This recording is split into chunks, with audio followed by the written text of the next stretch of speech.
Իսկ դուք կուզեիք, որ տաքսիները Երևանում էլ միայն քեմրիներ լինեին, ստեյք եւ կոնդիցիոներով հանգիստ շրջեիք քաղաքում։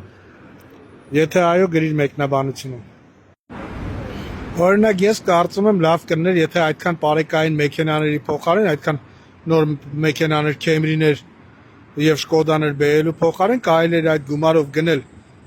մեկ այլ ֆիրմայի մեքենաներ 23 թվի արտադրությամբ, բացել պետական ուշադրություն ազգային տաքսոպարկ եւ ոչ թե լինեին ագրեգատորներին այդ ռուսական կամ մնացած այդ բոլորին վռնդել Հայաստանից եւ կներ պետական ազգային պարկ եւ կներ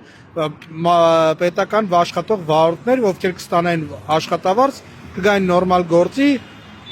իրենց համար հարկերը կվճարվեր, կլներ կենսաթոշակային ֆոնդում գրանցված, ոչ թե կլներ տաքսոպարկ, կլներ խառը ավտոների տեսականի, բարեխիղճ եւ անբարեխիղճ վարորդներ, կարծում եմ նման տարբերակ ավելի հարմար կներ, ինչպես սովետի ժամանակ էր, կարավ ազգային պետական պարկը եւ բոլորը աշխատում էին պետության համար եւ պետ բյուջեեր գնում ավոր մեծ գումարներ։ Ինչ կարծիքի եք դուք, գրեք մեկնաբանությունում։